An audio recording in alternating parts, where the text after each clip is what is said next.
alhamdulillahi rabbil alamin, wassalatu wassalamu ala sayyidina wa nabiyyina maulana Muhammadin wa ala alihi wa sahbihi ajma'in, amma ba'd.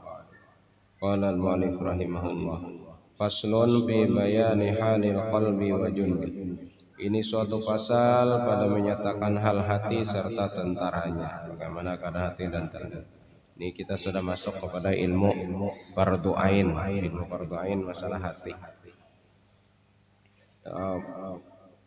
Ini hal-hal ini ada disebut secara ringkas dalam mabadi'il mutasawuf, lebih lebar lagi di dalam Hidayatus Salikin. Ini lebih rinci lagi, setebal ini di dalam Sairus Salikin. Tentang ini khusus, setebal ini khusus tentang penyakit hati. Kalau Sairus Salikin itu kan penyakit hati yang baik bagi hati. Semua dalam situ. Tapi ini khusus penyakit hati. Juz 4 hanya tentang akhlak terpuji dalam hati. Ini berbicara tentang akhlak tercela dalam hati. Kata Imam Al-Ghazali rahimahullahu ta'ala, idza arafta al-qalba fanahnu nubayyinu laka junudan walau jundani jundun yushahadu bil basar wa wal yadu wal rijlu wal ainu wa sairul a'dha wa jundun yushahadu bil basira wa yasifatu ala ma sayati dzikruhu. Artinya, apabila engkau ketahui hakikat hati seperti yang tersebut dahulu itu, hati itu kan hakikatnya adalah makhluk yang disandarkan kepada Allah. Dia tidak bisa dilihat, cuma bisa dirasa. Bahwa adalah dimisalkan oleh ulama sufi akan hati itu seperti raja, dan anggota yang lain daripada hati itu seperti tentaranya. Maka sekarang lagi akan kami nyatakan tentaranya itu, menjelaskan, nyatakan, terjelaskan. Maka adalah bagi hati itu dua tentara. Pertama, tentara yang dapat dilihat dengan mata kepala, yaitu tangan dan kaki dan mata dan telinga dan perut dan faraj, kemaluan. Kenapa tangan kita ingin memegang? Karena hati menyuruh. Kenapa mata kita ingin melihat? Karena hati hendak melihat, ya kan hati. Tapi itu anggota yang dapat dilihat dengan mata. Kenapa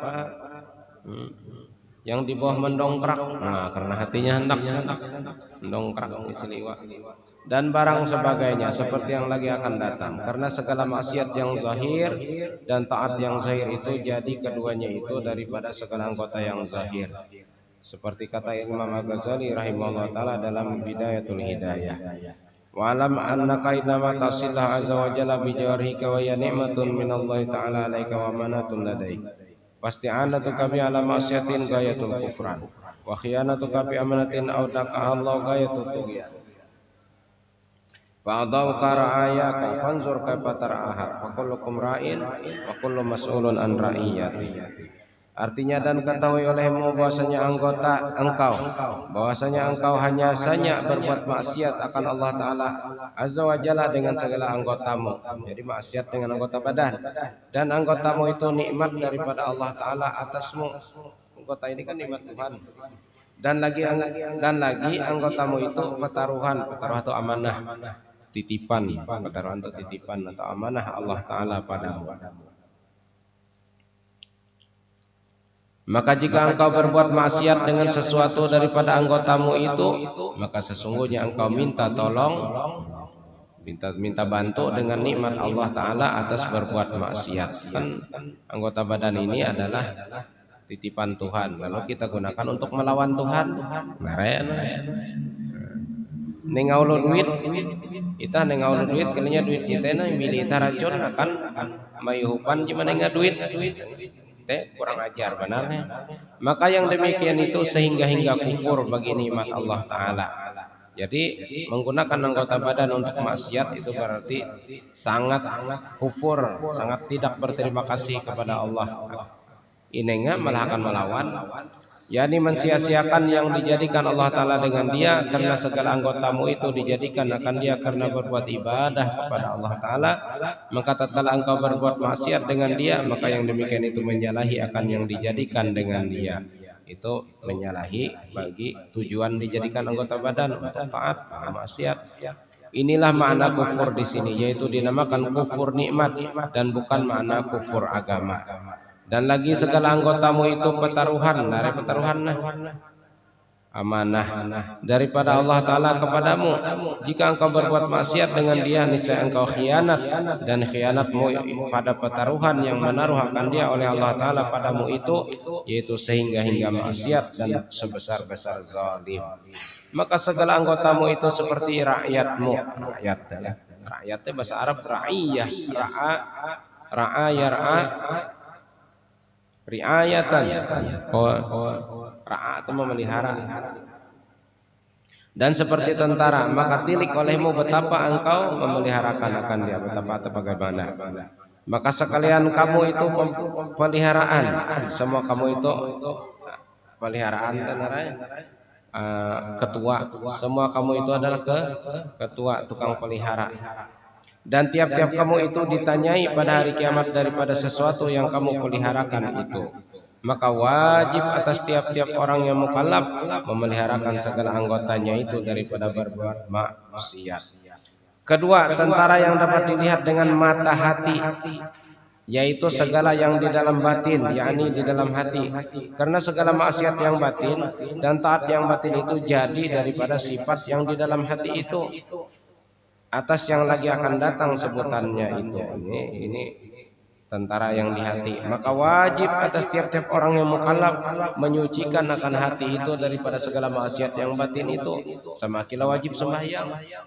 Wajib sembahyang, tidak sembahyang berdosa. Wajib suci batin, tidak suci berdosa. Dan membaikkan akan dia dengan taat yang batin, yaitu segala sifat kepujian yang di dalam hati. Nah, tapi sifat terpuji nanti dibahas di juz keempat tahun akan datang. Seperti ikhlas dan zuhud dan tawadu, tetap panjang wawalah tawadu atau ada alif di bawah. Dan sabar dan hilim.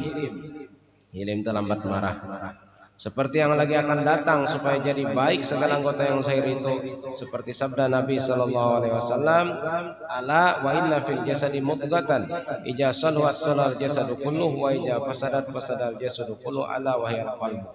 Artinya perhatian bahwasanya di dalam jasad anak Adam itu ada segumpal daging. Apabila baik ia bisa baik baginya segala jasad itu. Perhatian dan yaitu hati. Maka jikalau tiada kita sucikan hati itu daripada segala maksiat yang batin dan tiada kita baikkan akan dia dengan berbuat segala taat yang batin, niscaya mengikut segala anggota itu akan syahwat hawa nafsu yang amarah bisu bila hindari mau ikut nafsu seperti sangat kasih akan dunia, terlalu cinta dunia karena ate tidak berasih. Bila terlalu cinta dunia atau berdosa walaupun kungai sembahyang. Dan seperti kuat marah pengitan menaruloy. Iya, atau barang sebagainya daripada segala sifat yang kecelaan yang di dalam hati dan segala maksiat yang batin. Dan apabila jadilah maksiat yang di dalam batin itu, bisa mengikut pula segala anggota yang zahir itu pada berbuat maksiat yang zahir pula. Jadi anggota itu di luar itu gara-gara ate jadi bagus, membaca jadi bagus. Ketahuan memang bawi itu kan haram kan.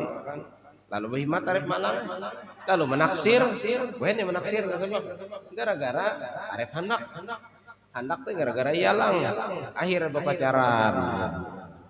Itu dobel maksiat zahir ada, maksiat batin ada.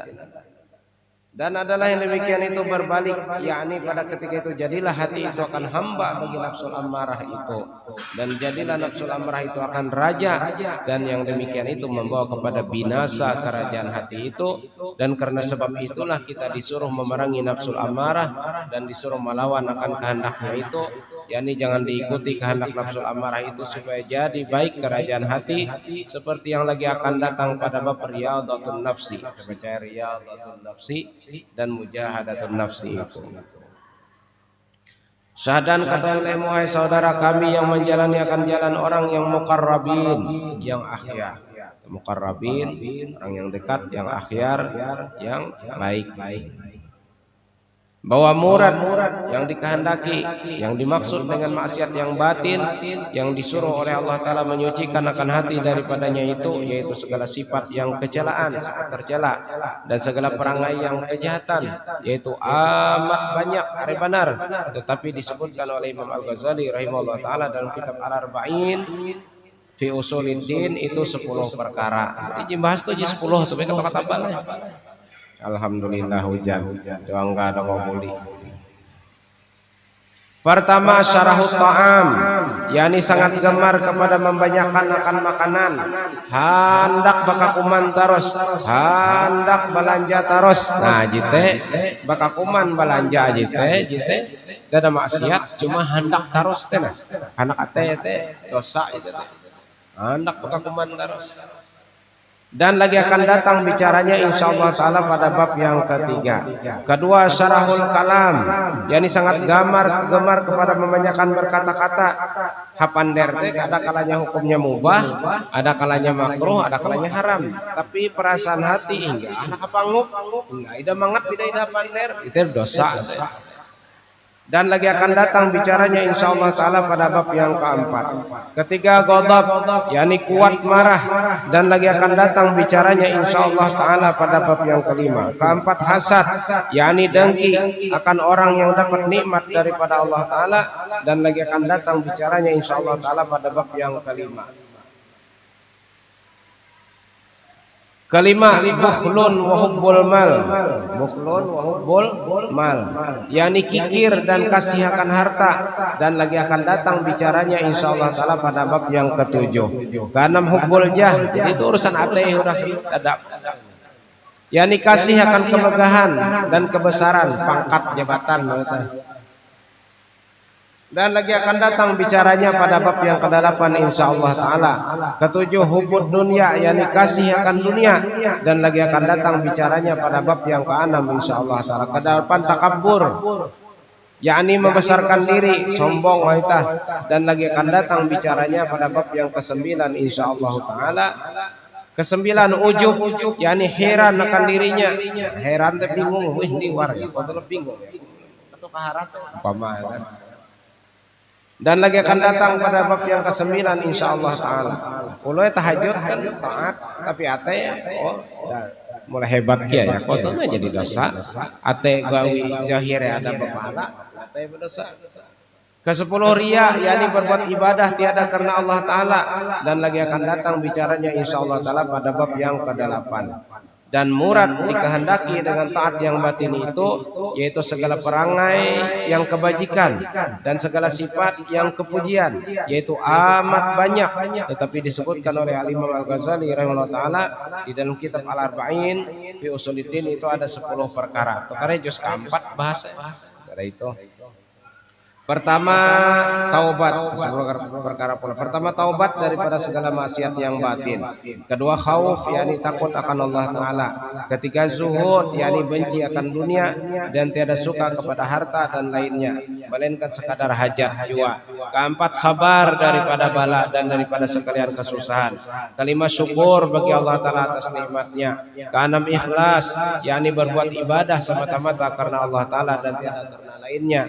Ketujuh at-tawakkulu 'ala Allah Ta'ala, tawakal at-tawakkulu 'ala Allah Ta'ala, yakni berpegang hati atas Allah Ta'ala dan menyerahkan akan segala perbuatannya dan sekalian takbirnya, takbir teh aturan itu kepada Allah Ta'ala. Kedelapan mahabbatullah Ta'ala, yakni kasih akan Allah Ta'ala dan lazim daripadanya itu kasih akan segala malaikatnya dan segala anbiyanya dan segala auliyanya dan segala muslimin. Kesembilan ridha akan qada Allah Ta'ala dan segala kadarnya, yakni ridha akan perbuatan Allah Ta'ala. Kesepuluh zikrul maut, yakni mengingati mati pada tiap-tiap waktu dan tiap-tiap masa. Dan lagi akan datang bicaranya segala taat yang batin ini dalam kitab Al-Munjiat juz keempat, yaitu bahagi yang keempat, juz keempat daripada kitab ini insyaallah ta'ala. Dan taat yang batin ini wallahu a'lam. Insyaallah. Menyaku anu teh Ustaz Teguh. Narem baca Ustaz Teguh. Pasti ganti aku hendak salah satu. Korek.